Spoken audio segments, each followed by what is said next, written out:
जो हमारे जीवन को सुधारने के लिए, संवारने के लिए, सजाने के लिए हमारे जीवन में उपस्थित हुआ है। आज का सूरज अनूठा है।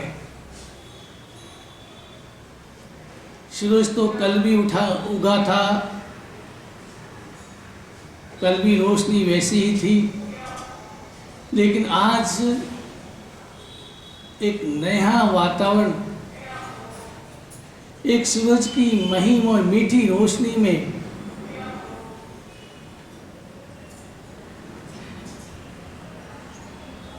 आज हम पर्युषण महापर्व में प्रवेश करने जा रहे हैं। आज का वातावरण अलग है। जो कभी मंदिर नहीं जाते थे वो आज बड़ी बड़ी कतारों में खड़े रह के मुस्कुरा रहे हैं। जो कभी प्रवचन सुनने नहीं आते थे वो भी आज उपासना की सीढ़ियां चढ़ के मन में आनंद का अनुभव कर रहे हैं।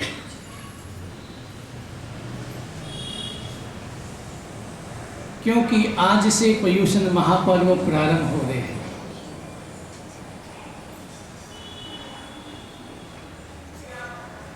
पर्युषण पर्व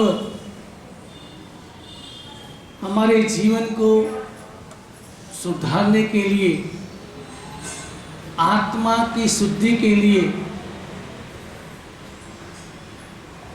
ये पर्युषण महापर्व है। पर्युषण पर्व आडंबर का पर्व नहीं है, तड़क भड़क का पर्व नहीं है। पर्युषण महापर्व तो आराधना और साधना का पर्व है। पर्युषण तो वास्तव में आत्मशुद्धि और आत्मा की सिद्धि का पर्व है। आत्मशुद्धि करना है। आत्मशुद्धि होगी तो ही आत्मा को सिद्धि मिलेगी। आत्मशुद्धि कैसे करें? उसके लिए सबसे पहले भीतर में जो कूड़ा करकट है कसायों का, मैंने कल ही कहा था, समा के नीर से मुझे मेरी आत्मा को शुद्ध बनाना है, पवित्र बनाना है। और पर्युषण पर्व यही संदेश देता है कि सबसे पहले अपनी आत्मा को शुद्ध करो, आत्मा को पवित्र करो, तो ही आत्म सिद्धि प्राप्त होगी। पर्युषण आईने के समान है। आईने में आप खड़े होते हो तो आपके शरीर में जितने भी दाग है, चेहरे पे जितने भी दाग है वो आपको नजर आते हैं। वैसे ही पर्युषण पर्व दर्पण के समान है। आपके भीतर में जो भी आपके भीतर में जो भी दुर्गुण है वो उस आईने में दिखाई देते हैं। और दुर्गुणों को दूर करने के लिए पर्युषण हमें प्रेरणा देता है।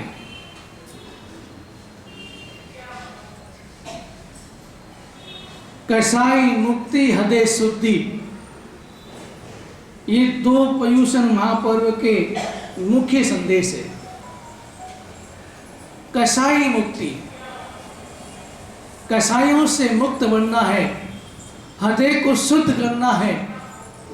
अगर हृदय हमारा शुद्ध हो गया, हृदय हमारा पवित्र हो गया, हृदय में किसी के प्रति द्वेष और राग के भाव नहीं रहे, तो समझना कि मेरे पर्युषण पर्व सार्थक होंगे। और नहीं तो पर्युषण में कितने ही सालों से मना रहा हूँ, किसी को 50 साल हो गए मनाते, हर साल पर्युषण आते हैं और हम मनाते भी हैं। लेकिन अगर कसाई मुक्ति नहीं हुई, हृदय शुद्धि नहीं हुई, तो आप कितने ही पर्युषण मना लो, उस पर्युषण से आत्म सिद्धि मिल नहीं सकती, आत्मा की सिद्धि प्राप्त हो नहीं सकती। और हमारा उद्देश्य है आत्म सिद्धि, आत्मा को शुद्ध करना, आत्मा को मुक्त करना, आत्मा को पवित्र करना, आत्मा को परमात्मा बनाना, यही हमारा लक्ष्य है। और पर्यूषण पर्व इसी लक्ष्य के लिए आपको बार बार सावधान करते हैं। पर्यूषण कोई त्योहार नहीं है। त्योहार होते आते हम नए वस्त्र पहनते, खाते पीते, मिठाइयाँ बनाते, मिठाई खाते, तड़क भड़क आयोजन करते हैं। लेकिन पर्यूषण पर्व तो त्याग का पर्व है।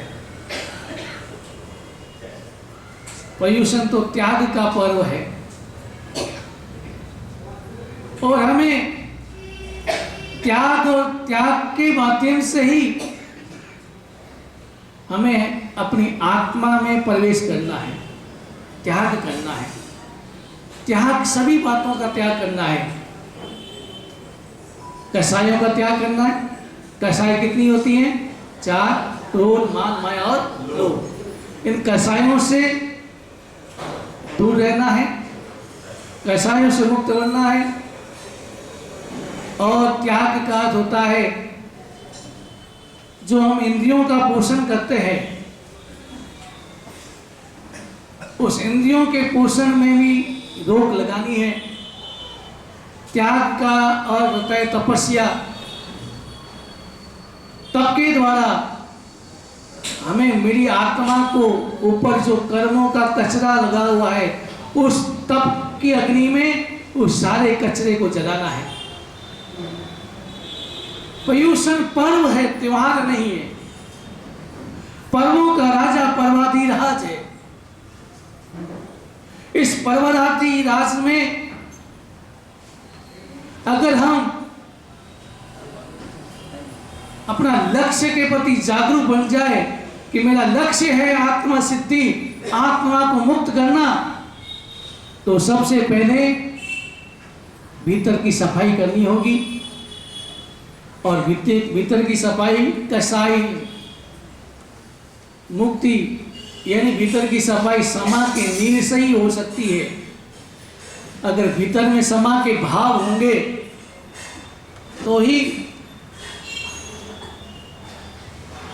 आत्म सिद्धि प्राप्त हो सकती है।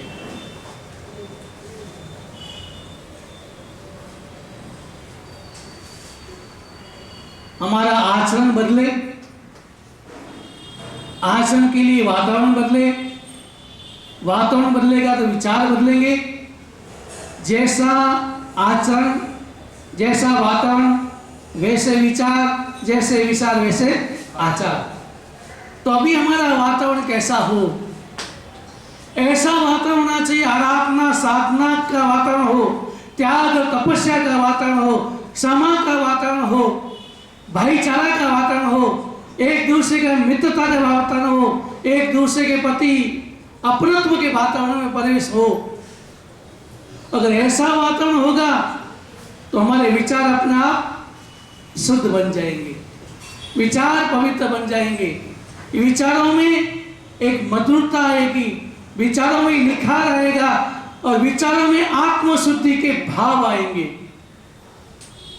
और जब आत्मशुद्धि के विचार आगे, भाव आगे, तो हमारा आचरण अपने आप बदल जाएगा। फिर हमारा आचरण, हाथ में चलोना आएगा, आसन आएगा, मुपत्ति आएंगी, वस्त्र बदलेंगे और सामायिक में बैठेंगे। क्योंकि आज से पर्यूषण प्रारंभ हो रहे हैं और पर्यूषणों में मैं सामायिक नहीं करूंगा तो फिर कब करूंगा मैं? तो जैसा वातावरण बदल जाएगा तो विचार बदल जाएंगे, विचार बदलेंगे तो आचार बदल जाएगा। हमारा आचार, संकल्प करो इन 8 दिनों में मैं दुकान नहीं जाऊंगा। संकल्प करो मैं 8 दिनों में रात्रि भोजन नहीं करूंगा। संकल्प करो मैं 8 दिनों में होटल नहीं जाऊंगा। संकल्प करो कि मैं 8 दिनों में यातायात का कम से कम उपयोग करूंगा, वाहन का उपयोग कम करूंगा। संकल्प करो कि मैं किसी के साथ द्वेष भाव नहीं करूंगा और पुरानी गांठों को खोलने का भी संकल्प करो। होटल में जाकर नहीं खाऊंगा, अपक्षय का सेवन नहीं करूंगा, 8 दिन वस्त्र नहीं धोऊंगा। करो संकल्प, क्योंकि पर्यूषण पर्व है और पर्यूषण पर्व साल में एक बार ही आते हैं।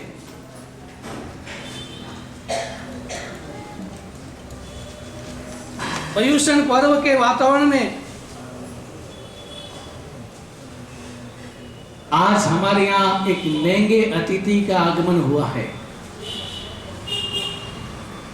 जो हमें नींद से जगाने के लिए, कुछ करने के लिए, कुछ त्यागने की प्रेरणा देने के लिए हमारे दरवाजे पर दस्तक दी है, हमारे घर में दस्तक दी है, दरवाजा खटखटाया है। महंगे अतिथि आए हैं, हमें उनका स्वागत करना है, उसे बधाना है, उसकी आरती उतारनी है। लेकिन बधाना कैसे है? कंकु का तिलक लगा दिया उसे काफी नहीं है।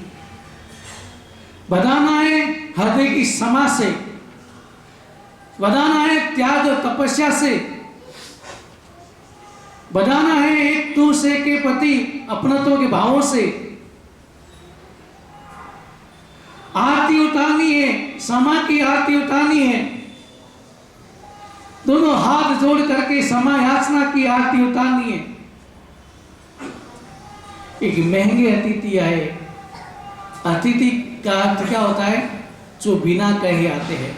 अतिथि जिसकी कोई तिथि नहीं होती है, अतिथि आते हैं और हम अतिथि का स्वागत करते हैं। कोई हमारे यहाँ कोई साधार्मिक भाई आएगा तो उसका स्वागत उस हिसाब से करेंगे, और अगर कोई घर में जमाई आएंगे तो उनका स्वागत अलग होगा। कमरा बदलेगा, कमरा सजेगा और खाने की सामग्री में बदलाव आएगा। 2-3 मिठाई होगी, नमकीन होगी, 3-4 सब्जियां होगी, उनका स्वागत अलग हिसाब से करेंगे। और कोई एमएलए आने वाला हो तो पूरा मोहल्ला साफ होगा, घर तो होगा ही, पूरा मोहल्ला भी साफ होगा। आस पड़ोस के पड़ोसियों को बुलाएंगे, पहले दिन से तैयारी करने से 3-4 दिन से तैयारी करेंगे। कोई अतिथि आने वाले हैं, एमएलए साहब आने वाले, कोई कमी नहीं रह जाए। और कोई प्रधानमंत्री आने वाला हो तो पूरा नगर की सफाई हो जाएगी, पूरा नगर साफ हो जाएगा और महीने भर से पहले से तैयारियां शुरू हो जाएगी। फोटो वाले को बुलाएंगे, कैमरे वाले को बुलाएंगे, वो रिकॉर्डिंग वाले को बुलाएंगे, पूरी तैयारी करेंगे।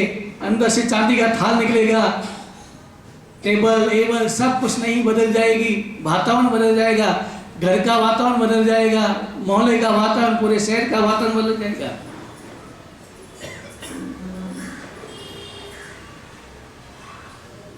लेकिन उससे भी महंगे अतिथि, क्योंकि इन अतिथियों का कोई महत्व नहीं है। जिन शासन में महत्व त्याग का है, बहुमान त्यागी का है। हमारे यहाँ किसी संपत्ति या धन दौलत के लिए बहुमान नहीं है, या सत्ता का बहुमान नहीं है। यहाँ तो त्याग का बहुमान है, त्यागी की महिमा है, त्यागी का बहुमान है। और ये अतिथि ऐसे है, चाहे एमएलए हो चाहे प्रधानमंत्री हो, आज ये प्रधानमंत्री की खुशी बैठा है और कल हमारे जैसे सामान्य जीवन जिएगा, कोई पता नहीं चलता। लेकिन इससे भी महंगे अतिथि जो साल में एक बार आते हैं, और अतिथि वो होता है जो आता है और चला जाता है। और कोई अतिथि आए, ऐसा कोई आए जमाई ज्यादा रुक जाए तो नदी गुजरात में कहावत है, नदी उसारी पूर्व में ऐसा कुछ कहावत है कि पहले दिन होता है बादाम का शीरा बनता है, और थोड़ा दिन दूर गया तो आटे का शीरा आ जाएगा, और थोड़ा दिन और ज्यादा लग गया तो पटोली आ जाएगा। अतिथि अगर ज्यादा रुकता है तो उनकी मर्यादा मान सम्मान धीरे धीरे कम होता जाता है। जमाई आता है, जमाई को खिलाना पड़ता है, और साथ में जाते समय क्या देना पड़ता है? सीख देनी पड़ती है। तो भी लगता है, फिर भी मीठी मनवार करते हैं, आप आए नहीं, इतने दिन हो गए आए नहीं। और ये घर में काका जी आए, काका जी ने, आपने काका जी को खिलाया, काका जी 100 रुपये का खाएगा तो 500 रुपये पकड़ा के जाएंगे। तो आपको काका जी अच्छे लगेंगे? जवाई जवाई खाएंगे और सीख भी, और जवाई काका जी खाएंगे और डबल। ये पर्यूषण पर्व साल में एक बार आते हैं, 8 दिन रुकते हैं। बाकी के सारे अतिथि कुछ लेके जाते हैं, लेकिन ये अतिथि ऐसे हैं कि लेके भी जाते हैं और देके भी जाते हैं, दोनों ही करते हैं। लेके भी जाते हैं और देके भी जाते हैं। लेके क्या जाते हैं? आपके भीतर की कसाई, दुर्गुण, वो लेके जाते हैं, और क्षमा, प्रेम, मैत्री, करुणा, और ये सब देके जाते हैं। ये पर्यूषण महापर्व 8 दिन के लिए आए हैं, हमारे जीवन में दस्तक दिए। हमने पर्यूषण पर्व में प्रवेश किया है या पर्यूषण हमारे जीवन में आए हैं, दोनों एक ही बात। पर्यूषण पर्व में हमने प्रवेश किया है। इन 8 दिनों में, ये 8 दिनों का एक तरह का ट्रेनिंग है।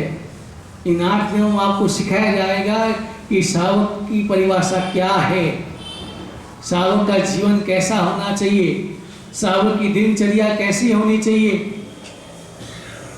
ये सब यहाँ पर आपको 8 दिनों में सिखाया जाता है। ये ट्रेनिंग सेंटर है, और ये समझ लो कैंप भी है। कैंप में इलाज होता है, यहाँ भी आपका इलाज होगा। कैंप में शरीर का इलाज होता है, और यहाँ पर आत्मा का इलाज होगा। इलाज होगा दव त्याग से, तपस्या से, समाज से, प्रायश्चित से, प्रायश्चित के भावों से। इस आत्मा का इलाज होगा, कर्मों की बीमारी का इलाज होगा। कर्मों की बीमारी को दूर करने के लिए हमें त्याग, तपस्या, आराधना, साधना, प्रायश्चित के अगर भाव होंगे तो हमारे कर्मों की बीमारी दूर हो जाएगी। तो पर्यूषण एक कैंप है। पर्यूषण में आपको जीवन जीने की कला सिखाते हैं। मैंने पहले भी कहा था, जिन अर्थी निकलने से पहले जीवन का अर्थ समझ लो तो आपका जीवन सार्थक हो जाएगा। अर्थी तो निकलेगी, आज नहीं तो कल निकलेगी। तो अर्थी निकलने से पहले जीवन का अर्थ समझ लो, और अगर जीवन का अर्थ नहीं समझा तो फिर हमारा जीवन यूं ही मनुष्य जन्म मिला वो बेकार हो जाएगा। तो पर्यूषण के पर्व में महा अतिथि आए हैं। अतिथि का हमें स्वागत करना है। आपने क्या स्वागत की, क्या तैयारी की? आपने क्या तैयारियां की? आपने अतिथि की स्वागत की। पर्यूषण महापर्व की क्या तैयारी की? आप तैयारी करके आए, तैयार होके आए? कैसे करेंगे आप पर्यूषण महापर्व का स्वागत कैसे करेंगे? क्योंकि आडंबर का पर्व नहीं है, ये खाने पीने का पर्व नहीं है, आडंबरों का पर्व नहीं पर्यूषण। हमें स्वागत करना है। पहले तो सबसे पहले भीतर के हृदय में समा के भावों से, उसके बाद आराधना साधना के द्वारा, पोषण के द्वारा, समय के द्वारा, तपस्या के द्वारा, इस प्रकार के भावों से हमें पर्यूषण के पर्व की अतिथि का स्वागत करना है। तो इन पर्यूषण पर्वों में हमने प्रवेश किया है। आज अब हमें इन पर्यूषण पर्व के सावक के कर्तव्यों के बारे में हमें सुनना है।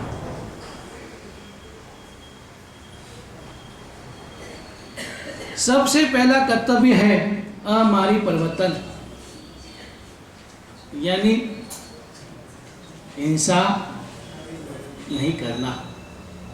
अहिंसा, अहिंसा यानी हिंसा नहीं करना।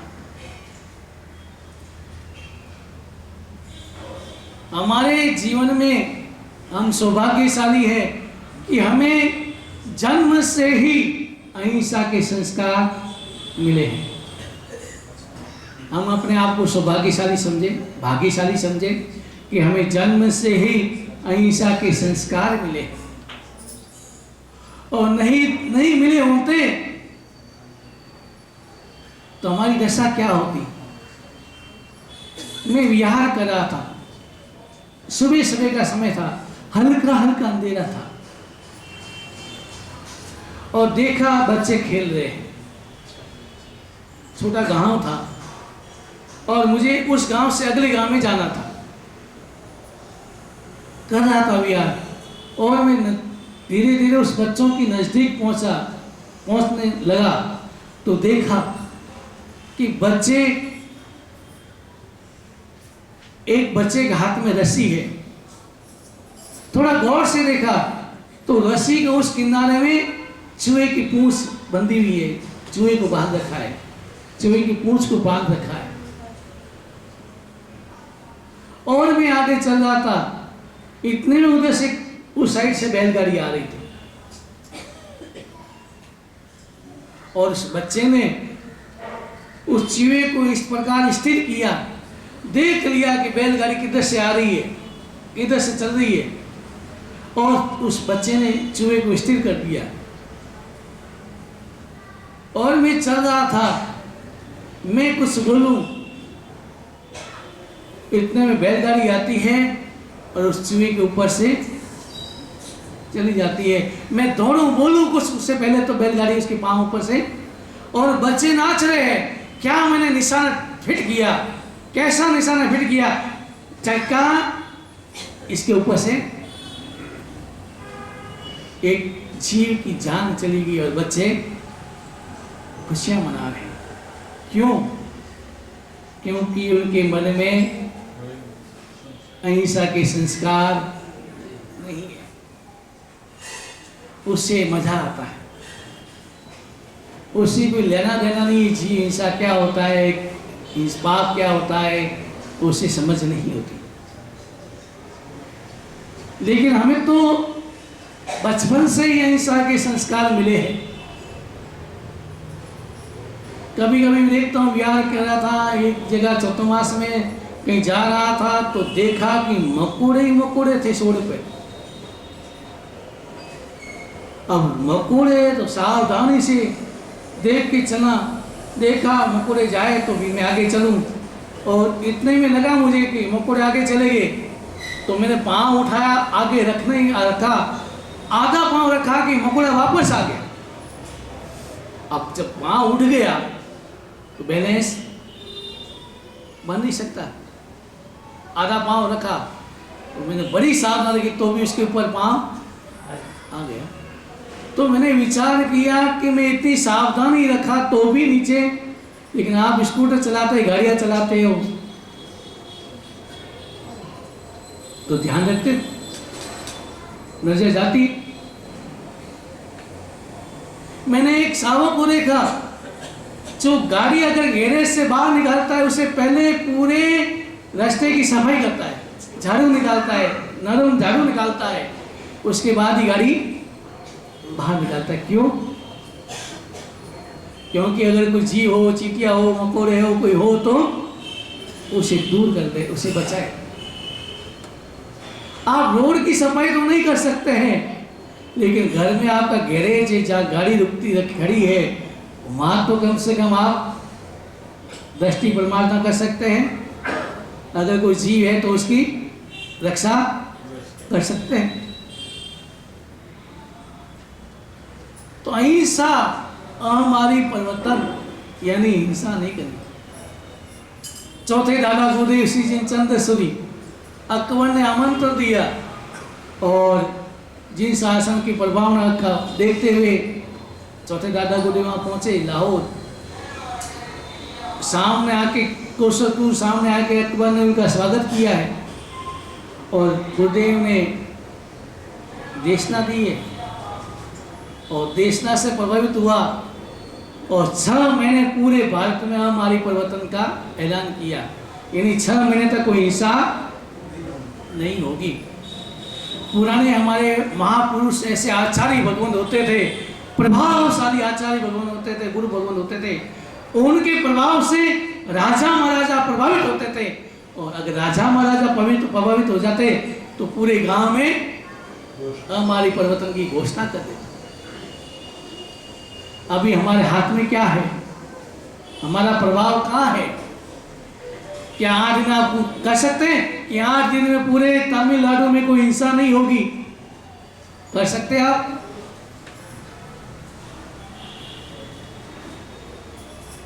पुराने आचार्य भगवंतों का प्रभाव था, दादा उदय का प्रभाव अकबर को प्रतिबोध दिया और अकबर इतना प्रभावित हुआ कि 6 महीने तक हमारी परिवर्तन की घोषणा की। उनके वहां 2 जैन थे, एक कर्माशा दोषी नहीं बच्छावत और एक बीरबल। तो शत्रुंजय और गिरनार उस बच्छावत सालों को गुरुदेव के कहने से उनको व्यवस्था करने के लिए सौंपा। तो हमारी परिवर्तन ऐसी ऐसी घटनाएं पढ़ते हैं, सुनते हैं तो रोंगटे खड़े हो जाते हैं। एक परिवार है, 3 बच्चे हैं, उसके आराम से जीवन जी रहा था, लेकिन एक बार कोई ऐसा कोई त्योहार आया, कुछ हुआ, मन हुआ, तो घर में बकरा लाया और बकरे को हलाल करने लगा। तो बकरी की आवाज चीखाएगी, वो चीख बच्चे के कानों में पड़ती है और आनंद आता है, उसको आनंद आ रहा है बच्चों, और धीरे धीरे चीख पड़ती है, आनंद आता है और धीरे धीरे चीख है तो बकरा कट गया, मर गया, समाप्त हो गया, तो आवाज बंद हो गई। अब उस लड़के के मन में, बड़े लड़के के मन में, मुझे ऐसी आवाज सुननी है, वापस मुझे आवाज सुननी है। तो देखा बिस्ला भाई कमरे में सो रहा था, ली छुरी और इस भाई की गर्दन में चलाने लगा। भाई चिल्लाया, गर्दन में चिल्लाया, लेकिन उस चिल्लाने की आवाज की परवाह नहीं, चिल्लाए तो भी चलाता रहा। इतने में पूरी बेचारा बच्चा मर गया। और जब जोर से चिल्लाने की आवाज हुई, माँ रसोई घर में थी, छोटा बच्चा रसोई घर में, वो माँ दौड़ते दौड़ी गई, माँ को देखा, वो घबराया, वो पीछे जाने लगा, माँ को देख के पीछे जाता रहा, ध्यान नहीं रहा, बालकनी थी और बालकनी से नीचे सीधा ही 5 माले से नीचे गिरा, वो भी क्या हो गया, समाप्त। और छोटे बच्चों को रसोई घर में छोड़ के आई थी, गर्म पानी तपेला था, गर्म पानी उकल रहा था, कोई सामग्री, बच्चे का हाथ लगा, गर्म पानी शरीर पे गिरा, वो भी। अब देखो बच्चों के सामने एक जीव को मारने का प्रयत्न किया, एक जीव को मारा तो पूरे 3 जीव। उसने बहुत रोते हुए हमें संदेश दिया है, रोते हुए तड़पते हृदय से कहा है कि जीव हिंसा का परिणाम बुरा है, जीव हिंसा से बचे। और उसने संकल्प किया था, आज से मैं हिंसा और मांसाहार का सेवन नहीं करूंगा। लेकिन परिवार तो 3 बच्चे तो हम अपने आप को सौभाग्यशाली समझे कि मैं अहिंसा का संस्कार बचपन से ही मिले, बचपन से अहिंसा के पुजारी है। लेकिन आप अभी अधूरे आधे अधूरे संस्कार है, हमें अभी अहिंसक पूरे नहीं बने, पूरे अहिंसक नहीं है। क्योंकि अगर आप रात्रि भोजन करते हैं तो अहिंसक कहलाने का अधिकारी नहीं है। अगर जो व्यक्ति रात्रि भोजन करता है और बोलता अहिंसा परमो धर्म, जियो जीने दो, तो केवल बोलता ही है, उसका परिणाम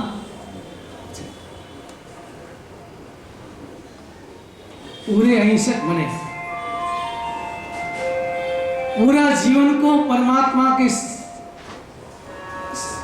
विचारों के आधार पर, परमात्मा के सिद्धांतों के आधार पर बनाए। यहां अभेदान की महिमा बताई। आप कहानी सुनते हैं कि एक राजा की 5 रानियां थी। 4 रानियों के प्रति तो बहुत प्रेम था, लेकिन एक रानी के सामने भी नहीं दिखता था। लेकिन एक दिन ऐसी घटना घटी कि एक चोरी की किसी ने पकड़ा गया, और चोरी की सजा पुराने जमाने में फांसी की होती थी। तो चोर को फांसी देने के लिए ले जा रहा था। ढोल बजा के, ढोल किस लिए बजा रहे थे? दूसरों को प्रेरणा देते कि चोरी करोगे तो तुम भी फांसी को लटकाए जाए। तो ढोल बजाने जा रहे थे, अचानक पहली रानी की नजर पड़ी। उस चोर को देखा, उसके मन में क्या मानो ऐसे भाव आए, उस चोर के प्रति भाई के भाव आए। उस चोर को भाई की दृष्टि से देखा और राजा के पास गई कि मुझे ये चोर को फांसी चढ़ा रहे हैं, लेकिन मुझे एक दिन के लिए मुझे सौंप दी जाए। मैं उसका अतिथि मतलब उसका स्वागत करना चाहती हूँ, एक दिन इसकी सेवा करना चाहती हूँ। राजा ने कहा ठीक है, वो लेगी तो अच्छा भोजन खिलाया, कर बनाया, पकवान बुलाए, सोना आभूषण वस्त्र भी दिए, नए वस्त्र दिए। लेकिन चोर के मन में क्या खुशी होगी? क्यों नहीं होगी? कल तो मुझे फांसी पे लटकना है। तो ये बात दूसरी रानी को मालूम पड़ी, वो भी राजा के पास गई, मुझे भी एक दिन दीजिए। उसको भी दिया। तो पहली रानी ने 1000 मुद्राएं खर्च की, तो उसने 10,000 मुद्राएं खर्च की। आभूषण, सोना आभूषण दिए, वस्त्र दिए, खाने में तरह तरह के पकवान बनाए। तो भी चोर के मन में प्रसन्नता नहीं थी। इसी प्रकार तीसरी रानी ने गया, वो भी हो गई और उसने 10,000 मुद्राएं खर्च की। चौथी रानी ने 1,00,000 मुद्राएं खर्च की। लेकिन 5वीं रानी के मन में आया, वो भी राजा के पास पहुंचे और कहा मुझे और कुछ नहीं चाहिए, स्वर्ण आभूषण मुझे कुछ नहीं चाहिए, क्योंकि आपके बिना स्वर्ण आभूषणों का मैं क्या करूं? क्या नहीं, आप मेरे पूर्व के कर्म है, आपका इसमें कोई दोष नहीं है। मेरे पूर्व का दोष है, मेरे ही पाप का उदय है, इसलिए आपकी नजर मेरे पर नहीं पड़ रही है, आपकी मेहर मेरे पर नहीं है, ये मेरे ही कर्मों का परिणाम है। देखो रानी का विचार देखो, राजा बोल नहीं रहे, कोई व्यवस्था नहीं करी, सामने तक नहीं देख रहे, तो भी रानी के मन में राजा के प्रति जरा भी द्वेष के भाव नहीं थे। वो ही विचार कर रही थी कि कर राजा तो निमित्त है, मूल में मेरे कर्म है। हमारा जिन शासन, कोई भी कहानी उठा लो, कोई भी आक्रमण उठा लो, जिन शासन यही प्रेरणा देता है कि कोई किसी को सुखी नहीं कर सकता, कोई किसी को दुखी भी नहीं कर सकता। सुख में भी निमित्त बनता है और दुख में भी निमित्त, मूल में मेरे कर्म होते हैं। तो रानी ने कहा राजन में कोई शिकायत नहीं है, मेरे कर पाप का उदय, लेकिन आज मैं आपसे मांगने आया। राजा को बोलो क्या मांग? रानी ने कहा इस चोर को अभेदान दे दो, इस चोर को अभेदान, मैं उसे ले जाना चाहती, अभेदान। राजा ने सोचा इसने कभी बेचारे ने कोई मांगा नहीं, कुछ कहा नहीं, अपने लिए कुछ मांगा नहीं, चोर को अभेदान देने का, और राजा ने उसको अभेदान दे दिया। वो रानी घर पर ले गई। अब उसके पास कोई व्यय सामग्री नहीं थी, कोई पकवान नहीं थे, दाल और रोटी थी। उसने रानी ने कहा कि भाई तुम लगते हो तो अच्छे परिवार के हो, कि तुम चोरी क्यों की? संकल्प करो आगे से मैं चोरी नहीं करूंगा। चोर ने कहा बहन तो इस संकल्प से अब क्या फायदा, क्योंकि कल तो मुझे फांसी लटक गए। रानी ने कहा नहीं, तुम संकल्प करो। तो रानी ने कहा अब तुम्हें चिंता नहीं, तुम्हें मैं अभेदान, राजा ने तुम्हें अभेदान दे दिया है, अब तुम्हारी फांसी माफ कर दी है, फांसी नहीं तुम्हें फांसी पर नहीं लटकाया जाएगा। जो ही चोर ने सुना चेहरे की मुस्कान और कहा बहन मैंने कभी चोरी नहीं की, लेकिन ऐसी स्थिति आ गई, ऐसी मजबूरी होगी, बच्चे भूखे थे, कोई मजदूरी नहीं मिली, कोई काम नहीं था, व्यापार या दुकान में था, नुकसान हो गया, इसलिए बच्चों को भूखे देख के मेरे मन में आया और मैंने पहली बार ही चोरी की और पकड़ा गया। मैं आगे से अब आगे से चोरी करने का संकल्प करता हूँ। सवाल ही नहीं अब कोई व्यक्ति चोरी करेगा। एक बार अगर ऐसी घटना घट जाए उसके बाद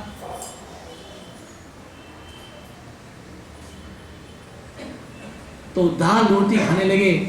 दाल रोटी में भी 56 भोग का स्वाद आने लगा। लेकिन वर्तमान में कितनी भी बार इज्जत खराब हो जाए, कितनी बार जेल चला जाए, तो भी व्यक्ति के विचार नहीं बदलते, व्यक्ति सुधरता नहीं है, पाप से डरता नहीं है। लेकिन पुराने जमाने में एक बार अगर ठोकर लग जाती तो व्यक्ति सावधान हो जाता। तो पूरे शहर में 5वीं रानी की महिमा हुई, तो चारों रानियां जल बुझ गई कि अरे पैसे मुद्राएं तो हमने खर्च की और प्रशंसा उस रानी की हुई। और पहुंच गई राजा के पास कि खर्च तो हमने किया, उसको पकवान खिलाया, अच्छे से वस्त्र दिए, गिफ्ट दी, सोने चांदी के आभूषण दिए, और उसके पास है क्या, खुद के खाने की पता नहीं है, फिर भी उसकी महिमा हो रही पूरे गांव में, पूरे शहर में। तो राजा ने कहा चलो कोई बात, चोर को बुलाया, चोर को बुलाते हैं। चोर को बुलाया और पूछा कि रानियों ने तुम्हें इतना अच्छे पकवान खिलाया, वो किया। लेकिन चोर ने कहा राजन, पहले रानी ने खिलाया बहुत, आभूषण वस्त्र भी भेंट किए, लेकिन मेरे मन में क्या था, कल तो मुझे इसलिए ना खाने में मन था, ना कुछ आभूषण में रुचि थी, ना वस्त्रों में रुचि थी। दूसरी रानी ने मुझे और अच्छा किया, और अच्छा गिफ्ट दिया, वस्त्र आभूषण दिए, पकवान खिलाए, लेकिन तो भी मेरे मन में क्या था, कल तो इसलिए मेरा मन नहीं हुआ। लेकिन जो ही 5वीं रानी ने कहा तुझे अभेदान दिया गया, तुम्हें फांसी की सजा माफ कर दी, तो मेरे मन में चेहरे पे वापस मुस्कान आई और दाल रोटी में मुझे 56 भोग का स्वाद आया। जो ही चोर के मुंह से बातें सुनी अभेदान की, राजा का मन भी बदल गया और 5वीं रानी को पटरानी बना दिया। ये किसकी महिमा है? अभेदान की महिमा है। लेकिन अभी वर्तमान में वातावरण ऐसा हुआ है, ऐसे एडवर्टाइज आते हैं कि एक तरफ से 5 सेब आती है और एक तरफ से एक अंडा आता है और दोनों में युद्ध होता है, सेबों के टुकड़े टुकड़े हो जाते हैं और कैप्शन आता है 5 सेब में जितनी ताकत नहीं होती है, एक अंडे में ताकत होती है। ऐसे तो एडवर्टाइज आते हैं। बच्चों के मन में मानसिकता कैसा होता, क्या प्रभाव पड़ता होगा।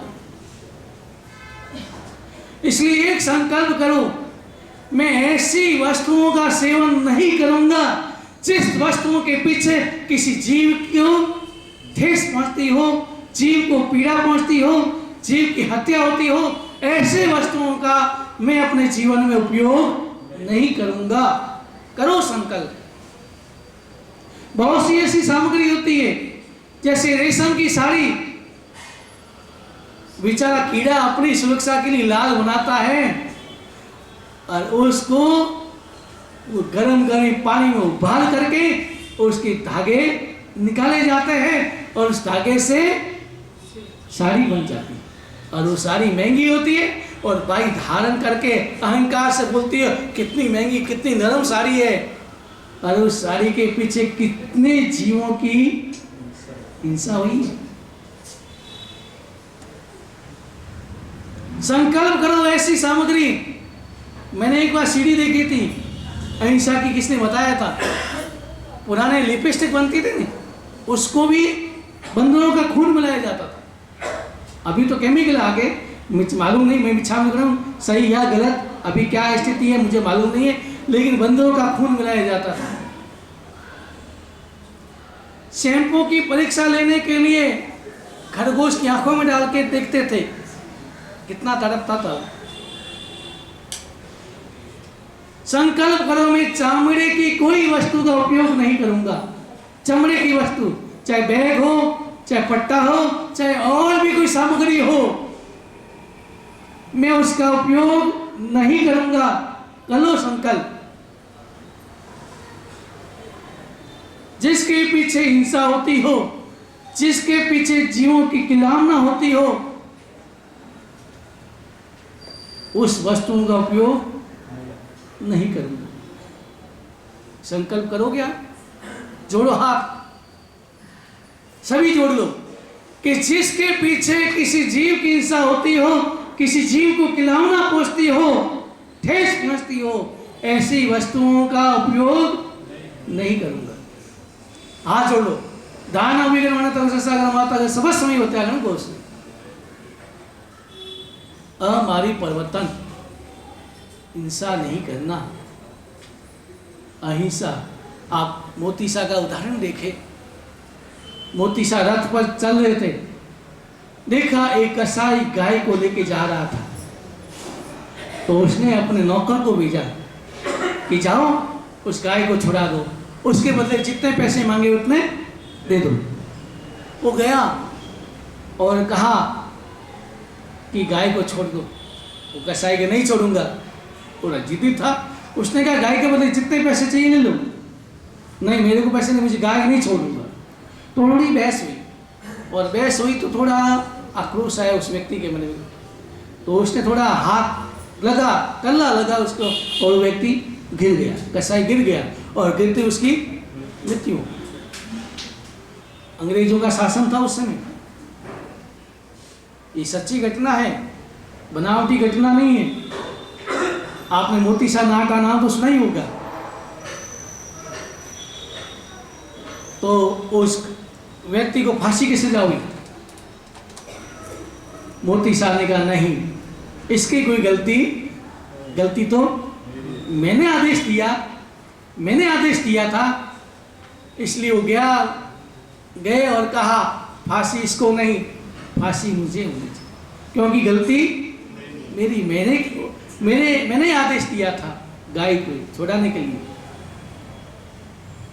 और अंग्रेजों का राज था, ठीक है, मोती शाह को फांसी लगेगा।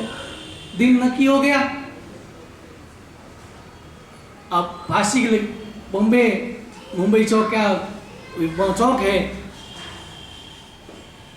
भाई किला के पास ही, मुंबा देवी चौक ऐसा कुछ कहते हैं उसको, वहां पर ले जाया गया। अंतिम इच्छा पूछी, अंतिम इच्छा क्या है? तो उसने कहा मुझे भाई किला जाना है और परमात्मा की पूजा करनी है। तो भाई किला गए, परमात्मा की पूजा की, और परमात्मा ने कहा परमात्मा मुझे और कुछ नहीं चाहिए, मुझे भव में आपका शासन चाहिए, मुझे भव में आप चाहिए, आपका शासन चाहिए, और मुझे कुछ। वो कसाई ने बहुत कहा कि आप नहीं, अरे मैं चला जाऊंगा तो कोई फर्क नहीं पड़ेगा, आप मेरे परिवार का भरण पोषण कर लेंगे, लेकिन आप चले गए तो कितने ही परिवार, उनका भरण पोषण कौन करेगा? कितने परिवारों का भरण पोषण करते हैं, इसलिए मुझे लटकने दो। लेकिन मोती शाह ने कहा नहीं, और वापस फांसी की तंत्र वहां स्थान पर लाया, गले में फंदा डाला, जो ही ताला आगे उठाया, फंदा टूट गया। दूसरा फंदा लगाया, वो भी 5 बार फंदे लगाए, 5 बार फंदे टूट गए। ये चमत्कार किसका था? परमात्मा के प्रति श्रद्धा का था।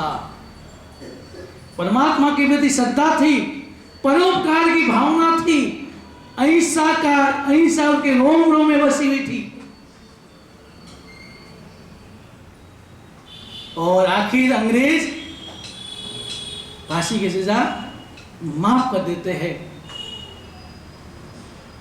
ऐसे परमात्मा के पद, ऐसे मोतीसार नाटा। अगर आप रोड से चल रहे हैं और कोई आपके सामने कोई तड़प रहा है, एक्सीडेंट हो गया, तड़प रहा है, क्या आप उसे बचाने का प्रयत्न करते हैं? रुकते हैं, उसे हॉस्पिटल पहुंचाते हैं, उनकी सेवा करते हैं? फिर आपके मन में अबे अहिंसा का कोई जीवन में प्रभाव नहीं है। और एक व्यक्ति अगर तड़प रहा है और फिर भी मेरे भीतर में करुणा के भाव नहीं आए, तो जैनी हुए तो क्या हुए? मान बढ़ाई के लिए द्रव्य हजारों खर्च थे, घर में भाई भूखे मरे दानी हुए तो क्या हुए? करते सदा जिनवर पूजा, खाते सदा बख्श को, दिल में जरा दया नहीं, जैनी हुए तो क्या हुए? दिल में दया नहीं है, करुणा नहीं है, करुणा के भाव नहीं है, तो जैनी होने से क्या फायदा? अहिंसा हमारी परिवर्तन। तो हमें संकल्प करना है कि हम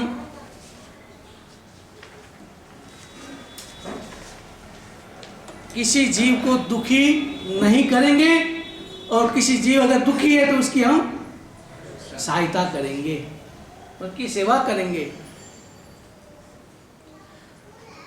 अब दूसरा है परमात्मा भक्ति। परमात्मा भक्ति कैसे करनी?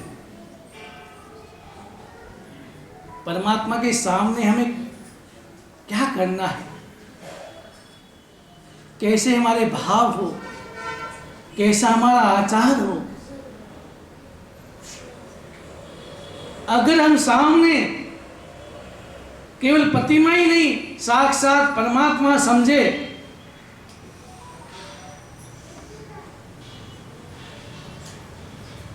तो समझना कि हमारे भीतर में परमात्मा के प्रति श्रद्धा के भाव है। परमात्मा को खाली प्रतिमा ही समझे, पाषाण की प्रतिमा है, अगर ऐसे भाव है तो भीतर में श्रद्धा नहीं हो सकती। और ऐसे अगर मंदिर में जाके पूजा करने से भी कोई फायदा, निष्ठा नहीं हो सकती। परमात्मा को परमात्मा समझे, साक्षात परमात्मा समझे, क्योंकि जिन प्रतिमा तो अनादिकाल से है, क्योंकि समोषण की रचना होती है तो परमात्मा एक दिशा में होता है, परमात्मा तो एक ही जगह होता है, एक ही दिशा में बैठ के दर्शन देते हैं। लेकिन हिंदुओं के द्वारा उनके बिंब वैसे के वैसे बिंब बना के 3 दिशा में रखते हैं। चमुक जी होता है, समोषण में चमुक जी होते हैं, तो 3 दिशा में परमात्मा के बिंब रखते हैं। और ऐसा अतिशय होता है, वो बिंब देशना देते हैं, जैसे कोई साक्षात देशना देते हैं, परमात्मा ही देशना देते हैं, ऐसा प्रतीत होता है। तो जिन प्रतिमा तो कितने वर्षों की पुरानी परंपरा है, समूह शरण की परंपरा है, जो ही परमात्मा का केवल ज्ञान होता है और जिन पर बिंब रखे जाते हैं। तो लेकिन सामने जो जिस दिशा में परमात्मा के बिंब रखे, सामने और जिस दिशा में वो, उस दिशा में जो सावक साविका बैठे है, परिस्थिति बैठी है, वो साक्षात परमात्मा ही समझते हैं। तो परमात्मा के प्रति श्रद्धा के भाव,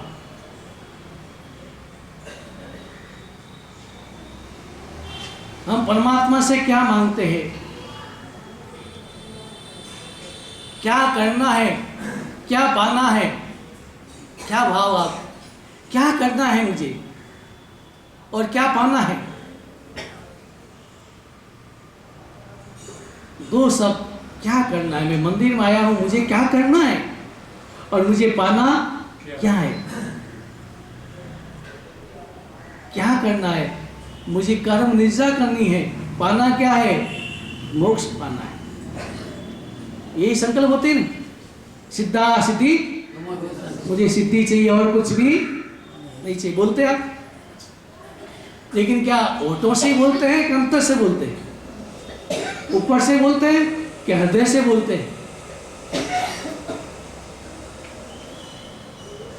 मैंने एक बार कहा था, परमात्मा से आप प्रार्थना करते हैं कि याचना करते हैं? क्या करते हैं आप? परमात्मा के मंदिर में जाके आप प्रार्थना करते हो, याचना करते हो?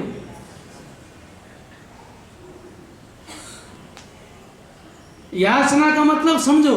याचना का मतलब है जो परमात्मा ने छोड़ा। क्या छोड़ा? राजपाट छोड़े, महल मालिया छोड़े, आभूषण सोने चांदी सब कुछ साधन छोड़े। तो अगर आप उसकी याद मांगते, परमात्मा मुझे बस बंगला चाहिए, गाड़ी चाहिए, वो चाहिए, सोना आभूषण चाहिए, बस संपत्ति चाहिए, अगर परमात्मा के सामने अगर ये मांगते तो याचना हुई। क्या हुई? और याचना, एक भिखारी भी याचना करता है, वो 10 रुपए की याचना करता है और आप 10 लाख की याचना करते हैं। लेकिन दोनों क्या हुए? भिखारी हुए। अंतर क्या हुआ? वो भी भिखारी और आप भी भिखारी। तो आपको भिखारी बने रहना है कि सेठ भी बनना है?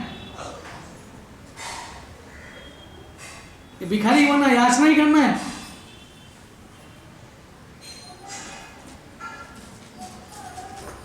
और प्रार्थना का अर्थ क्या है?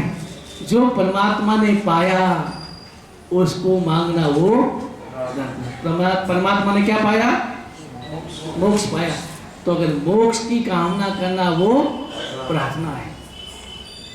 अब यहाँ बैठे आप अपने आप से मन में प्रश्न करना, मैं क्या करता हूँ? मैं याचना करता हूँ या प्रार्थना?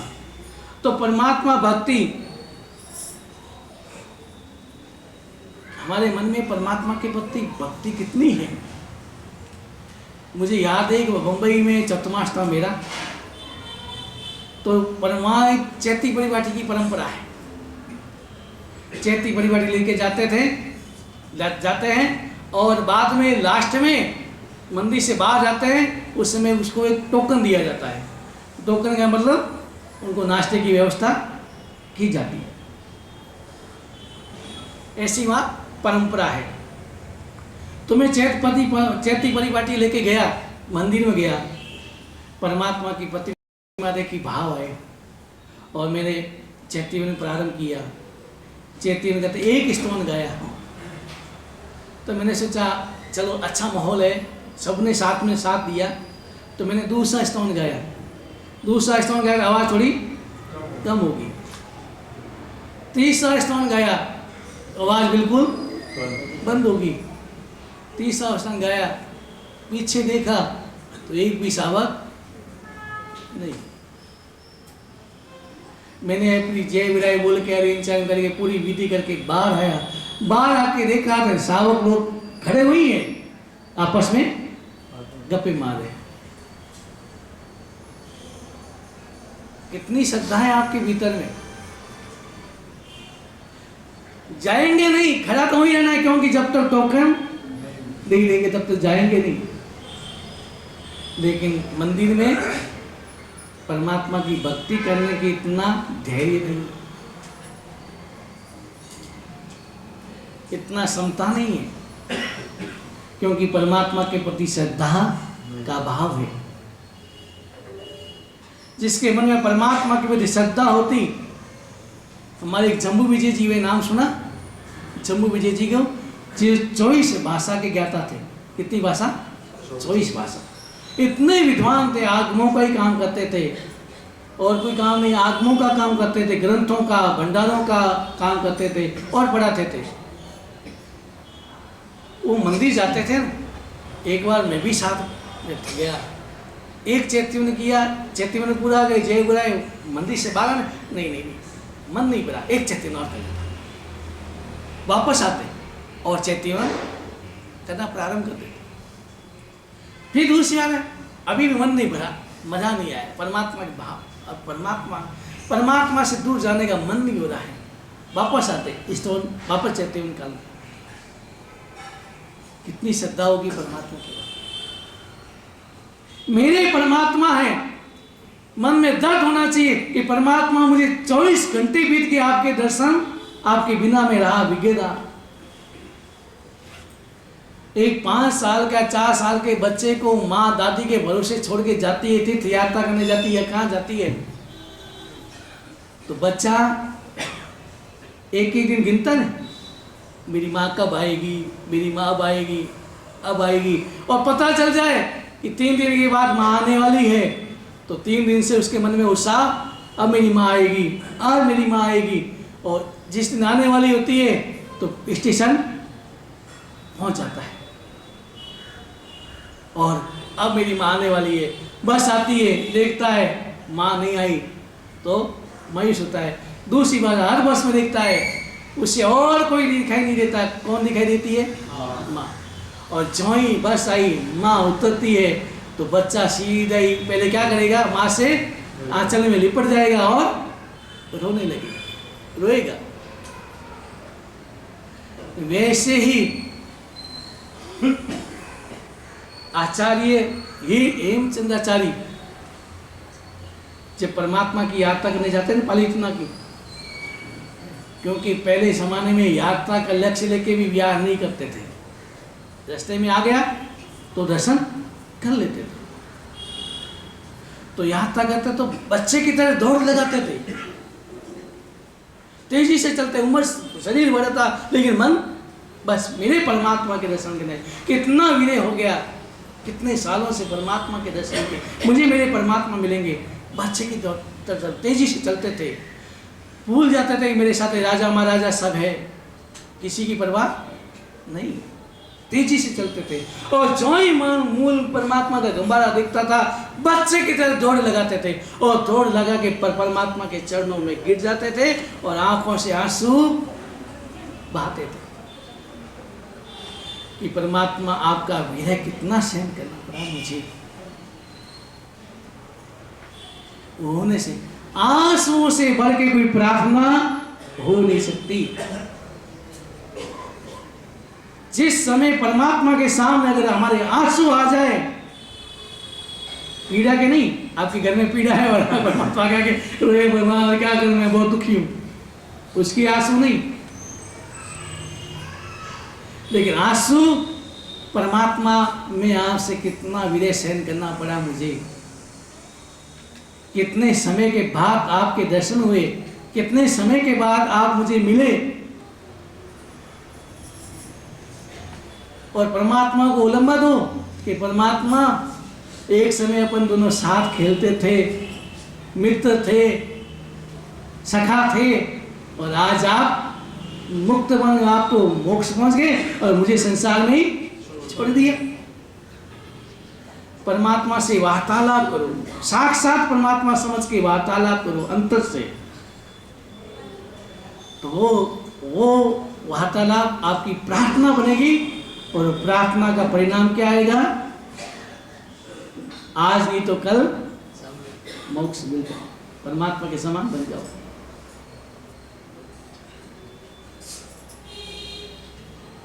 रात्रि जागरण होता है, लेकिन रात्रि जागरण मैंने कई जगह देखा कि रात्रि जागरण में चाय दूध चलती है,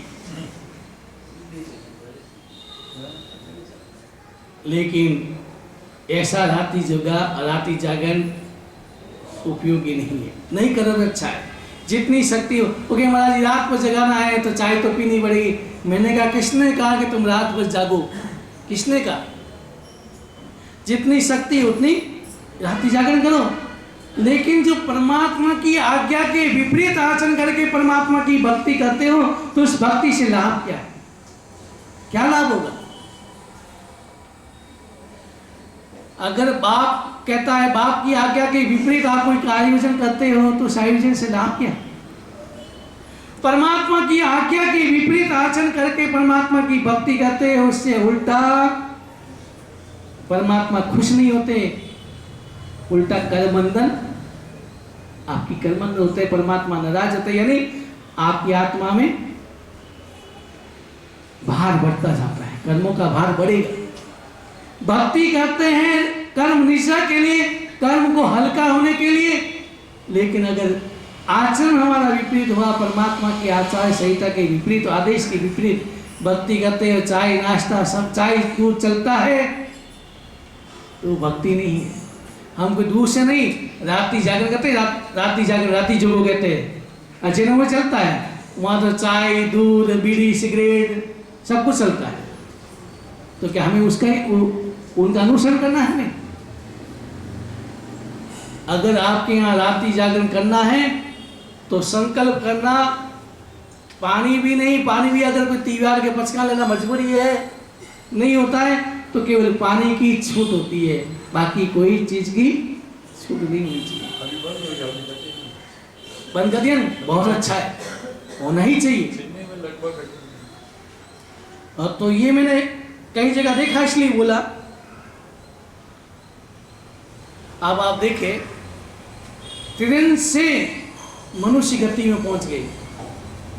जयपुर के अंदर एक सिद्धराज जी डड्डा हुए, अभी 10 साल पहले उनका शायद स्वर्गवास हुआ है, सिद्धराज जी डड्डा।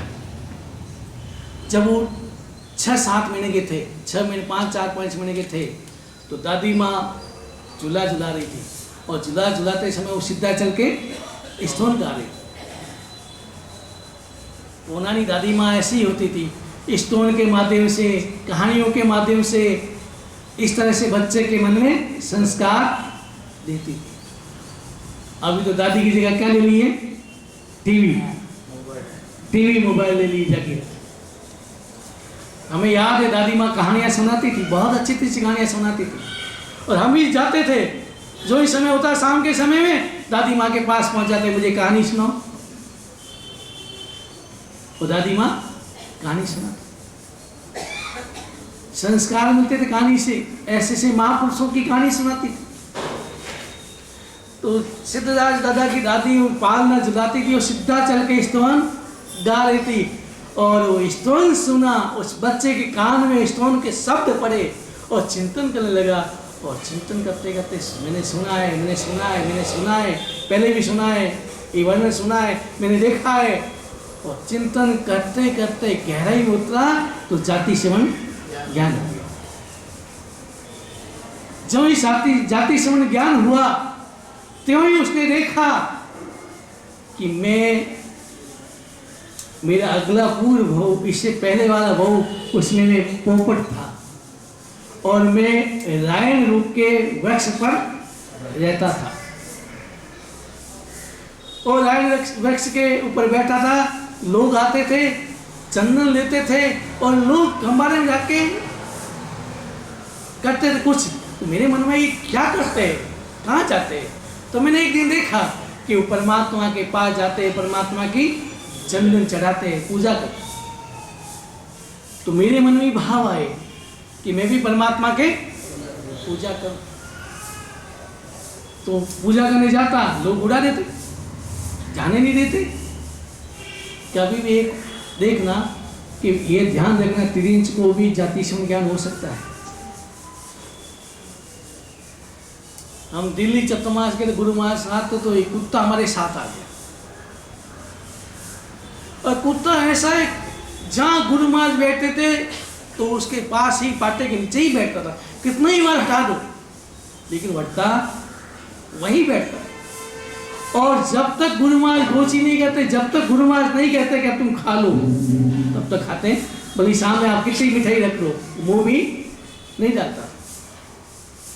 अब क्या मालूम क्या संस्कार। आखिर हम विहार करना जयपुर से, हम सोचता है कुत्ता है, बुबू से कुत्ते, उसको मारेंगे करेंगे, हम कहाँ बचाएंगे। तो हमने प्राकृत भारती में, जयपुर में प्राकृत भारती है, शोध संस्थान है, वहीं हमने उस कुत्ते को, उस शावक को सुला दिया। शावक रहते थे, भाई इसका साल संभाल करना, इसको रोटी वोटी खिलाना। अब छोड़ के गुप्त रूप से उसको इधर उधर करके और ब्याह कर दिया। 6 महीने के बाद वापस हमारा वहां जाना हुआ। जो ही कुत्ते ने गुरु महाराज को देखा, क्या भागता हुआ आया, ऊपर चढ़ गया और आंखों में आंसू आने लगा। ये सच्ची घटना बता रहा हूं, ये कुत्ते की घटना। आंखों में आंसू आने लगे। अभी समझो क्या है, ये क्यों? ये भी पूर्व भोग का, समझो कि जाति समझ आता, कोई पूर्व भोग का एहसास होता है। इसलिए कोई कुत्ता अगर बार बार मंदिर आता है तो उसकी निगरानी रखो, लेकिन उसको निकालो मत। कई कुत्ते हैं, मैं सुशील गांव रहा, उनके घर में कोई कुत्ते होंगे तो, लेकिन वो हफ्ते में एक बार आते थे। जो ही आते सबसे पहले मंदिर ही जाते थे, चला के मंदिर जाके बैठते थे, 5 मिनट बैठते थे, उसके बाद ही बाहर आते थे। उसके संस्कार। तो उसने कहा मैं पूजा करने जाता था, मुझे उड़ा देते थे। एक दिन सहयोग ऐसा मिला, चंदन की कटोरी चांच में ली और मैं कोई नहीं था, सीधा ही पहुंच गया और मुझे मालूम नहीं था, मैं तो दादा के हाथों में ही बैठ गया और हाथों में बैठ के चांच से पूरी कटोरी चंदन उसके हाथों में, परमात्मा के हाथों में डाल दी।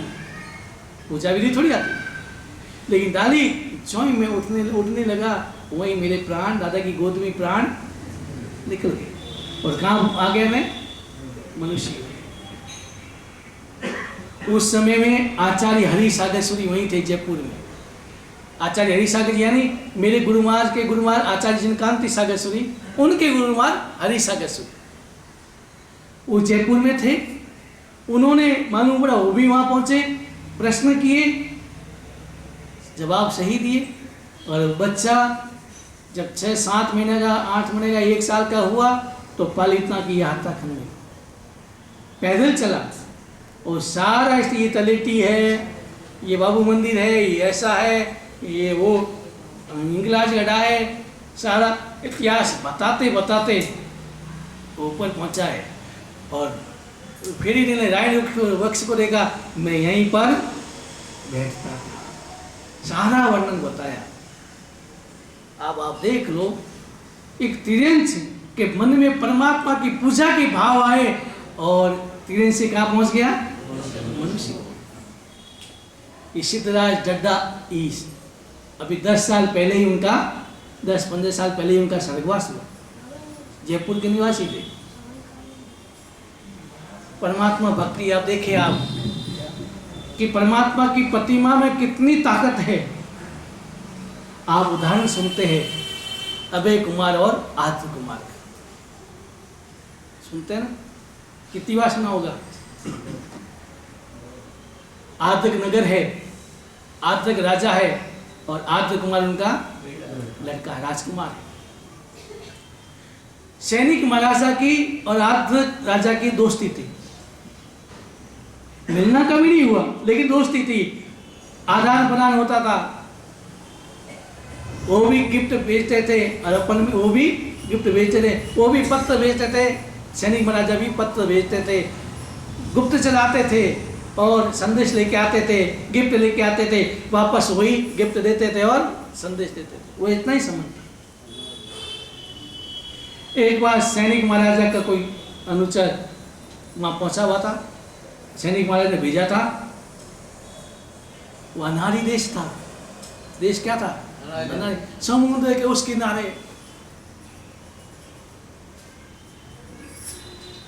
तो वह अनारी देश था, धर्म नहीं था, धर्म का अभाव था।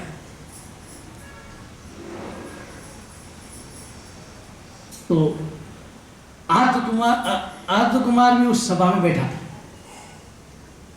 जो गुप्तचर को देखा, राजा को गिफ्ट दी, भेंट दिया और पत्र दिया, राजा ने भी वापस पत्र दिया और गिफ्ट दी।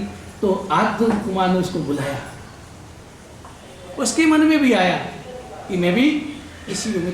तो उसने पूछा कि तुम्हारे वहाँ कोई मेरे हम उम्र के कोई युवक है, राजकुमार है? उसने कहा हाँ, हमारे वहाँ आपकी उम्र के अभय कुमार है, युवराज है। जो ही उन्होंने देखा अभय कुमार युवराज, तो मित्रता करने के भाव आए। तो उसने पत्र लिखा और गिफ्ट भेजी। सोना चांदी आभूषण राजा के गिफ्ट वही होते थे। तो गिफ्ट भेज के पत्र लिखा, मैं आपसे मित्रता करना चाहता हूं। और गिफ्ट लेके पहुंचा, अभय कुमार को दिया। तो अभय कुमार समझ गया ये कोई भव्य जीव है, मुझे इसको कैसे भी करके इसको बोध देना है, क्योंकि मेरे से दोस्ती कर रहा है आदि देश से, इसका मतलब भव्य जीव। तो अभय कुमार ने वापस जब जाना, कोई जा रहा था तो गिफ्ट भेजो, मैं क्या भेजूं, सोने चांदी के आभूषण के पास बहुत है, क्या कमी है उनकी। तो उन्होंने सोने की प्रतिमा एक सिंदूर के बॉक्स में, रेशम के बॉक्स में रखी, विराजमान की, 8 प्रकारी सामग्री भी उसमें रखी और भेजा और कहा इसे एकांत में खोलना, एकांत में। और अभय कुमार गिफ्ट लेके पहुंचा और पत्र पढ़ा और एक पट्टी दी, इसको एकांत में खोलना जहाँ कोई नहीं हो। तो सोचा कहाँ है, एकांत में, मकान में, महल में गया, नहीं यहाँ भी कोई होगा। तो बाहर गया, जंगल में गया, एक गुफा में गया और गुफा में जाके यहाँ कोई नहीं, एकांत में पेटी खोली और पेटी में आप प्रतिमा थी। पहले विचार आई क्या है, कौन सा आभूषण है, इसे मैं गले में पहनूं, माथे में बांधूं, हाथ में बांधूं, क्या है, कौन सा आभूषण है। वो तो आभूषण ही समझ आता, लेकिन धीरे धीरे वो देखने लगा, हाथ में लेके देखने लगा और देखते देखते, एकांत था, कोई डिस्टर्ब करने वाला नहीं था, और देखते देखते देखते मन में भाव बदले और देखते देखते मूर्छित हो गया। तो उसको जाति स्मरण ज्ञान हो गया। और जाति स्मरण ज्ञान हुआ, पता चला कि अरे अरे मैं यहाँ से 30 भाव में मध्य प्रदेश में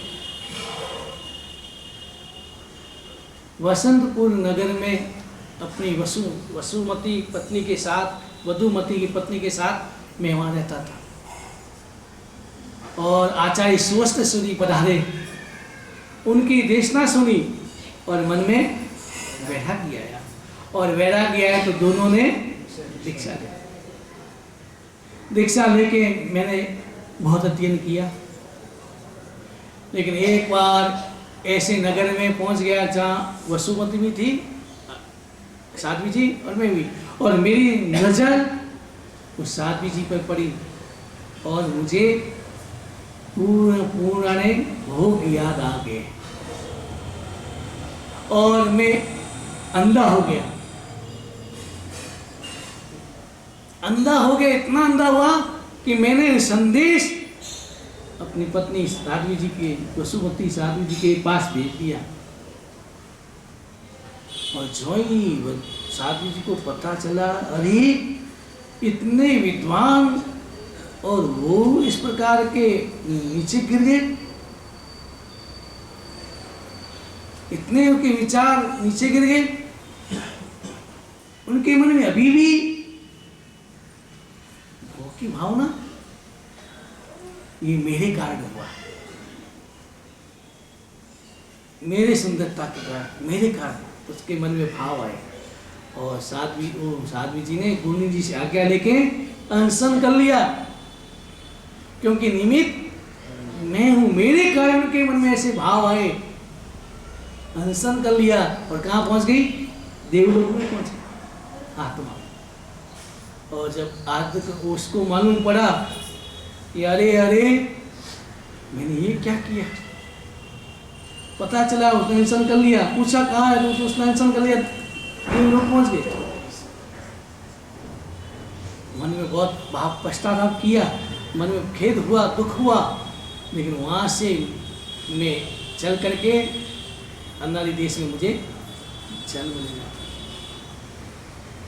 विचार किया मैंने, मन से केवल विकार आया, मन में विकार आया तो मुझे अनादि देश में पैदा होना पड़ा, अनादि देश में आना पड़ा।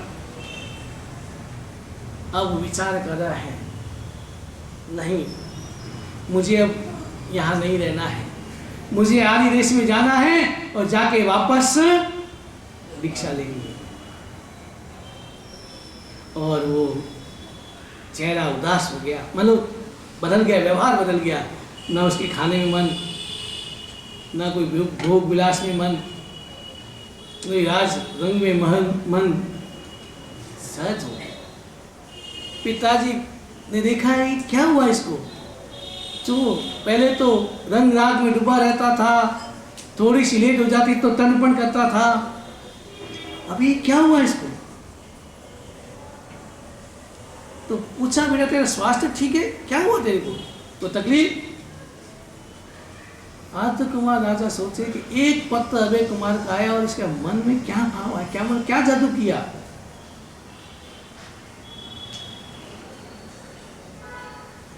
आदित्य कुमार राजा ने कहा, बेटे क्या हुआ, तुम्हारा मन नहीं लग रहा है। आदित्य कुमार ने कहा कि मुझे तो आर्य देश जाना है। राजा समझ गए अगर आर्य देश चला गया तो वापस आने वाला नहीं, क्योंकि उसका मोह था, अपने बेटे के प्रति मोह था, इसलिए जाने नहीं। और समझ गए अगर ये चला जाएगा तो इसलिए 500 सैनिक उसके साथ रखते थे, कहीं भी जाता तो 500 सैनिक साथ जाते थे। धीरे धीरे समय बीता और थोड़ा आदित्य कुमार दिमाग लगाया, थोड़ा आगे जाता, एक कोस वापस आ जाता, फिर 2 कोस ज़्यादा वापस आ जाता, तो सैनिकों ने विचार कर लिया कि जाने वाला। और एक दिन मौका देखा और जहाज में बैठ गया और सीधे ही कहाँ पहुँच गया, आर्य देश पहुँच गया। जो ही आर्य देश पहुँचा, नीचे उतरा, प्रणाम किया, क्या मुझे, क्योंकि पहले से तैयारी कर ली थी अपने हिसाब से, पूर्व होगा जाते इसमें ज्ञान हो गया था, कपड़े होगा सब, संयम के आभूषण, संयम के उपकरण सब मालूम था, तो तैयारी की। और आर्य देश आते ही दीक्षा लेने लगे, कपड़े बदले और दीक्षा होनी, जो ही करमंत्र उच्चारण करने वाला थे, करमंत्र उच्चारण कर रहे थे और इतने में आकाशवाणी हुई, तुम अभी संयम मत लो, अभी तुम्हारे भोगावली कर्म बाकी है, क्योंकि तुम चरम शरीरी हो। चरम शरीर किसको कहते हैं, तो उसी भव में मोक्ष जाने वाला होता है, वो चरम शरीर। इसलिए आज के युग मजाक में कहते हैं, महाराज जी मेरे भोगावली कर्म बाकी, पहले शादी करूंगा। अरे भाई तुम चरम शरीर नहीं हो, ये किसके लिए लागू होता है, जो उसी भव में मोक्ष जाने वाला होता है, उसको कर्म से करते हैं, कर्म से किए बिना मोक्ष हो नहीं सकता। उनको भोगावली कर्म या कोई भी कर्म पूरा भोगना ही पड़ता, क्षय करना ही पड़ता है। भगवान माँ भी जानते थे मेरे भोगावली कर्म बाकी है, इसलिए माँ की घर में संकल्प किया था कि मैं जब तक माता पिता होंगे तब तक दीक्षा नहीं लूंगा। जानते थे, क्योंकि भोगावली कर्म मुझे मेरा संयम दिन कब है, दीक्षा कब होगी, जानते थे। लेकिन आदित्य कुमार सोचा कि नहीं, जो होगा देखा जाएगा, मुझे तो अब मैं संयम बिना नहीं रहूंगा। उन्होंने संयम ले लिया। संयम लेके एक मंदिर था, पीपल का पेड़ था, वो पेड़ था, उसके वहाँ खड़ा होके काउसुक मुद्रा में खड़ा होके ध्यान करने लगे। और उधर कोई बालिकाएं खेल खेल रही थी, श्रीमती नाम की बालिकाएं थी, और भी बालिकाएं थी, खेल खेल रही थी, और खेल में अपनी पति का चुनाव कर रही थी। कोई पीपल के पेड़ को पकड़ के ये मेरा पति, कोई किसके को पकड़ के कहता ये मेरा पति। और श्रीमती के मन में क्या आया, मुनि खड़े थे और मुनि के पांव पकड़ के कहा ये मेरे पति। मुनि ने देखा कि प्रतिकूल उपसर्ग है, वहां से प्यार कर, और श्रीमती धीरे धीरे बड़ी हुई और वापस मुनि का प्यार करते करते वहीं पर आना हुआ वसंतपुर। और वहाँ आना हुआ, श्रीमती बड़ी हो गई थी, शादी की बात पूछा, योगी पति की चुनाव। श्रीमती ने कहा कि नहीं, मैंने तो मेरे पति का चुनाव डर गया था। कौन? कि मैंने एक साधु को होती मां। शेख ने समझाया साधु तो बहुत है और साधु कभी संसार में नहीं आते, साधु कभी शादी नहीं करते, बहुत समझाया। लेकिन कहा मैं आजीवन या तो अविवाहित रहूंगी, कंवारी रहूंगी, लेकिन शादी करूंगी तो उससे ही करूंगी। शेख परेशान हो गया, आप साधु कैसे? तो साधु आए हुए थे तो आहार के लिए व्यवस्था की और साधु आहार के लिए आने लगे और श्रीमती खड़ी थी। श्रीमती ने जब पाँव में गिरी थी तो उनके पाँव का चिन्ह देख लिया था।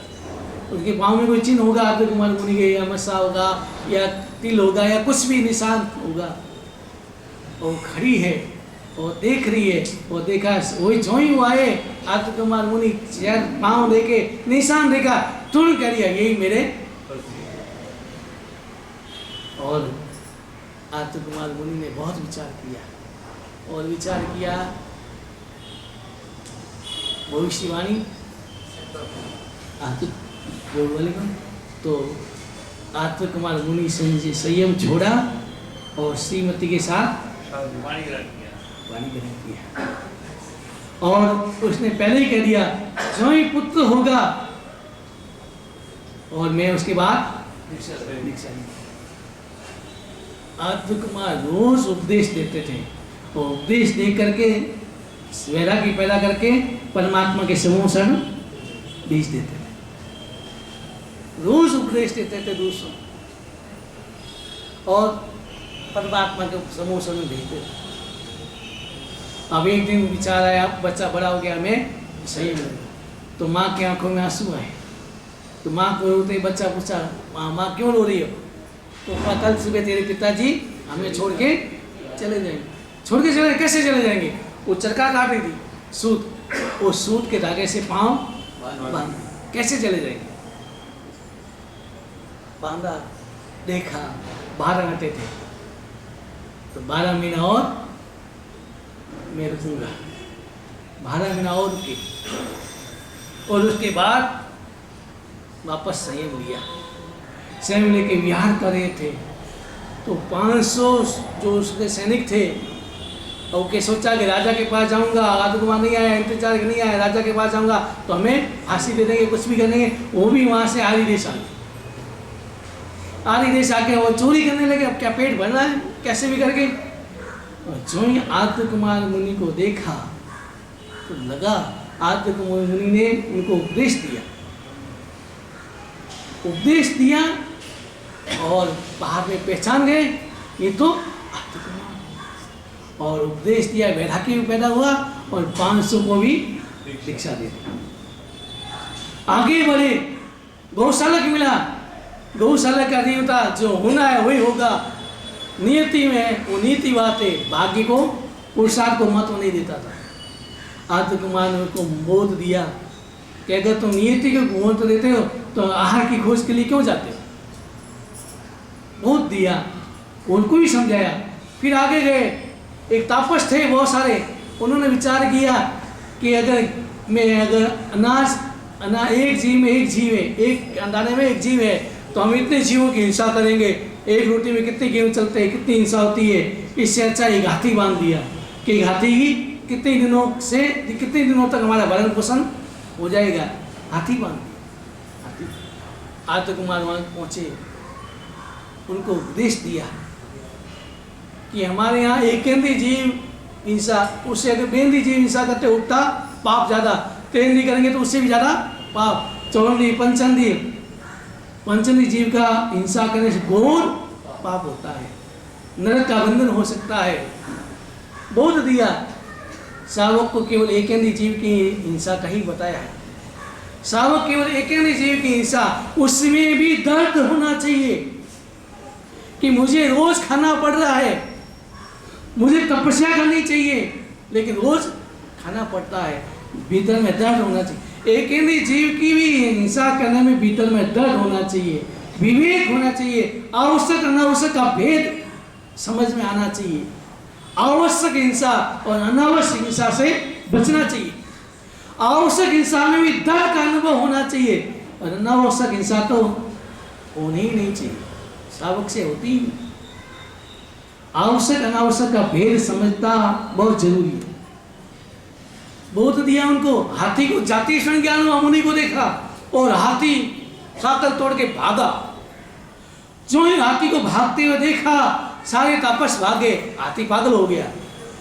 आदित्य कुमार मुनि तो वहीं खड़े और सब कह रहे भागो बाबा भागो, नहीं तो हाथी मार देगा, पागल हो गया। लेकिन आदित्य कुमार वहीं खड़े रहे और आखिर हाथी आया है, पास में आया, 3 प्रदक्षिणा दी, उनको वंदन किया और जंगल में चला।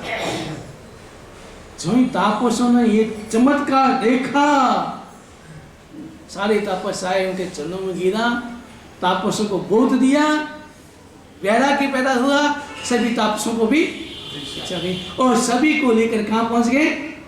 समूह शरण में। समूह शरण में धीरे धीरे कर्मों का क्षय करने लगे और कर्म क्षय करके केवल ज्ञान प्राप्त करके क्या प्राप्त कर लिया? ये किसका प्रभाव? जिन प्रतिमा का प्रभाव। अगर प्रतिमा नहीं बेचते तो क्या उसको जाति क्षण ज्ञान होता? तो परमात्मा भक्ति अगर रोम रोम से हो तो कहीं जाके हमें हमारे कर्म क्षय होते हैं। प्रार्थना करनी है हमें, मुझे याचना नहीं करनी है, मुझे ये सोने चांदी के टुकड़े नहीं चाहिए, मोटर गाड़ी बंगला नहीं चाहिए, क्योंकि ये सब यहीं रह जाते हैं, मेरे साथ चलने वाला नहीं, मेरे काम आने वाले। काम आएंगे आपके?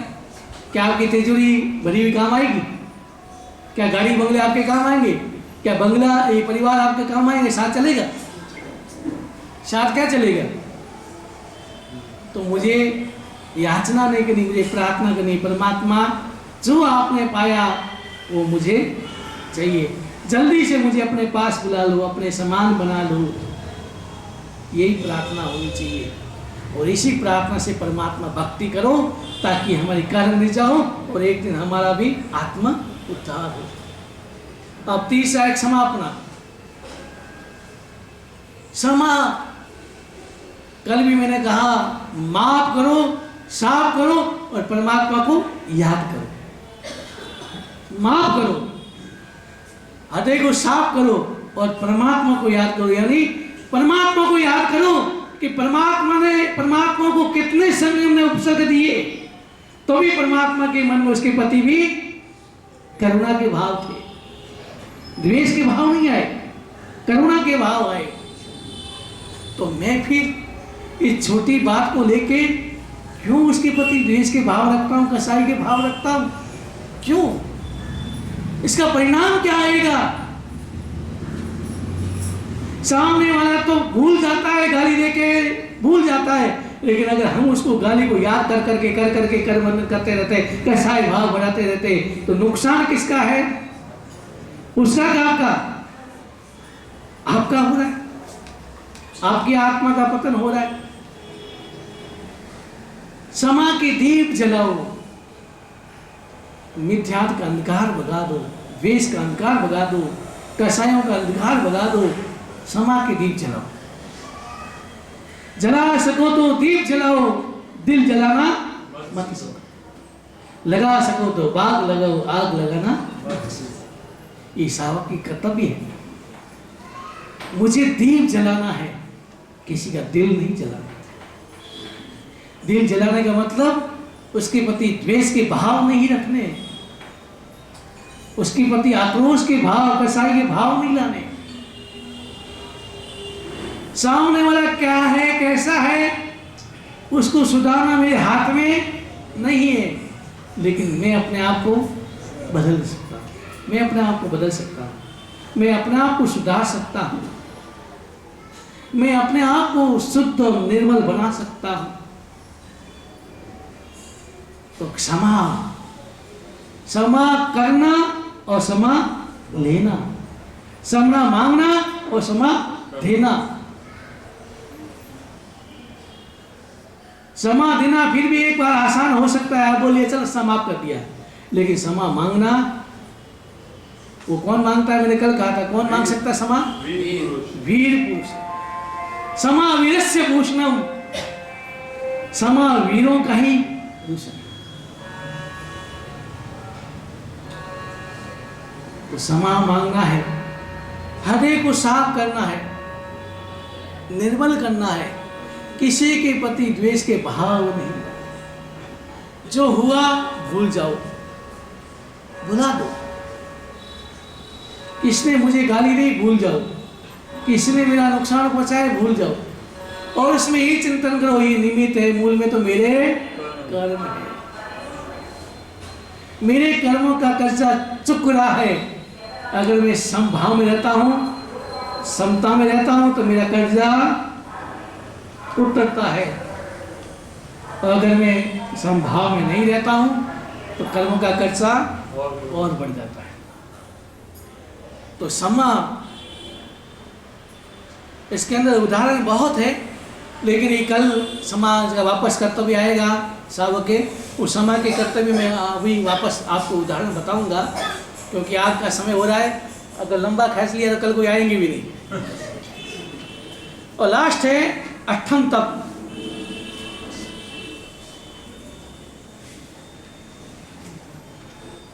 अठम बड़े कल को बेलो समसीरो, ये कहते हैं ना। पर एक बार कृष्ण भगवान ने पूछा कि इतने मुनि, उत्कृष्ट मुनि कौन है? तो निमिनाथ भगवान ने किसका नाम लिया? धनधन ऋषि का। धनधन ऋषि तपस्या करते थे और निमित्त का आहार नहीं लूंगा, ये संकल्प किया हुआ था। मैं अपना निमित्त का आहार नहीं लूंगा। और कितने दिन लंबे चले, और एक दिन कृष्ण भगवान गोच गए, कृष्ण भगवान रास्ते मिले, वंदन किया। तो एक व्यक्ति ने देख लिया, मिथ्यात्व ने, ओहो कृष्ण भगवान तो वंदन बड़ा महान है। तो उनको अपने घर बुलाए और मोदक बेराए, लेके गए। आज मेरी लपटी मिली, निर्दोष साल मिला। परमात्मा ने कहा नहीं, ये कृष्ण निवृत्ति की लपटी थी, कृष्ण भगवान के निमित्त मिला है, ऐसा मैं नहीं करूँगा। और वो लड्डू पटने गए, चूर रहे थे, और भीतर में चिंतन ऐसा चला, कर्मों का कचरा भी कर्म तोड़ने लगे, और लड्डू चूरते चूरते उनको धनधन ऋषि। सैनिक महाराज ने पूछा, तो धन्नागार का उदाहरण लिया परमात्मा ने। धन्नागार ऐसा तपस्या करते थे, वो आहार लाते थे, वो उसको 14 बार पानी से धोते थे, धो करके एकदम निर्दोष करके ऐसा आहार करते थे। तो यहाँ तप का महत्व बताया, अठम तप। इसमें यहाँ कुमार सोनी का उदाहरण आता है, शायद आप में मैंने कहीं पढ़ा था अठम तप का। नागकेतु का उदाहरण आता है, कितने उदाहरण आते हैं अठम तप के, उदाहरण बहुत आते हैं। लेकिन आज का समय थोड़ा लंबा हो गया, फिर भी कभी समय मिलेगा तो उदाहरण बताऊंगा। आज अपने कर्तव्य के बारे में सुना है, 5 कर्तव्य के बारे में, और कल हम कितने कर्तव्य सुनेंगे? 11 कर्तव्य सुनेंगे। तो हमें केवल सुनना ही नहीं है, जीवन में उतारना है। जीवन में उतार के जीवन को पवित्र करना है, आत्मा को शुद्ध करना, यही मेरा लक्ष्य है। आत्मा को शुद्ध करना है, परमात्मा की वाणी को जीवन में उतारेंगे तो ही आचरण में उतरेगी, आचरण में उतरेगी तो ही हमारा व्यवहार बदलेगा, तो ही हम कर्मों के बंधन से बचेंगे, और मेरी आत्मा शुद्ध और बुद्ध बनेगी, तो ही हमारी आत्मा मुक्त बनेगी। परमात्मा की आज्ञा के विरुद्ध कुछ बोला हो तो मन वचन कैसे नुकसान।